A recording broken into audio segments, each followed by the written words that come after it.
Before you buy or sell a home in Ontario, you need to hear this. Hi, I'm Luigi with REMAX Expert in Vaughan, Ontario. And before we start working together, I'm required to provide you with the RECO Information Guide. This guide is designed to protect you and explain your rights and responsibilities and outline my duties as your agent.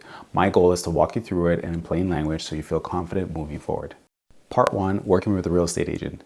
When you choose to work with a registered real estate agent, you're getting more than just someone who unlocks the doors. You're getting professional guidance and market knowledge and support through every step of the process. As a client, you benefit from 4 key duties. Loyalty, your best interest always comes first ahead of everyone else's.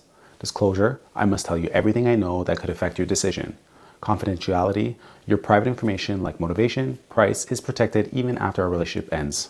Avoid conflict of interest. I must avoid situations where I can fully act in your best interest. If one comes up, I must disclose it to you and can only continue if we agree in writing. You also have some responsibility as a client. Be clear about what you want and don't. Respond to questions quickly. Understand the terms of our agreement and pay the fees you'd agreed on. Part 2, the risk of representing yourself. Some people choose not to work with an agent in Ontario, and that makes you a self-representative party. But here's the risk. The other side likely has an experienced agent working for them, and you won't have any advice on your own. As a self-representative party, an agent working for the other side cannot give you advice or options. Must share with the clients anything you tell them, and like how much you're willing to pay or your motivation. And any assistance they provide is strictly to their client benefit, not yours. That's why RECO strongly recommends that you have your own representation. Part 3, signing contract with the brokerage. When you become a client, you sign a representation agreement with the brokerage. This is your contract that spells out services, duties, payments, and how long this agreement lasts. There are 2 types of representation agreement in Ontario. 1, brokerage representation. The entire brokerage represents you through a mainly work with one agent.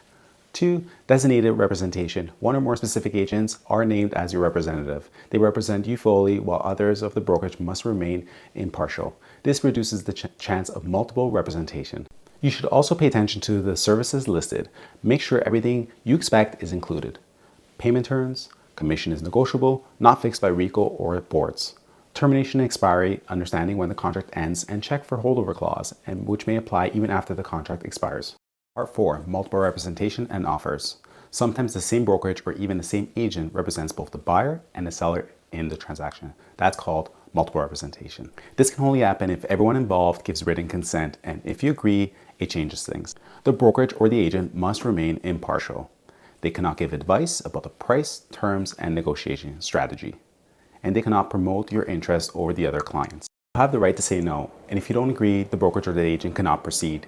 They must offer you alternatives, like referring you to another agent. You'll also notice that this guide talks about offers. In Ontario, the seller decides how much information about the competing offers to share. As your agent, I'll advise you on the strategy, but ultimately it's your choice whether you want to participate in processes where your offer content might be shared.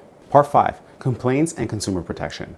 If you ever have a concern, the first step is to contact the brokerage broker of record. That's the person who's responsible for making sure the brokerage follows the rules. If the issue isn't resolved, you can file a complaint directly to RECO, the Real Estate Council of Ontario. The website explains the process and provides all the contact information. That's a plain language walkthrough of the RECO Information Guide. It's all about making sure that you know your rights, your responsibilities, and what to expect when working with a real estate agent in Ontario. I'll provide you with a copy of this guide so you can review it in detail, and I'm here to answer any questions you might have. Thanks for watching. I'm Luigi Napolitano with REMAX Expert, and I look forward to guiding you with clarity and confidence.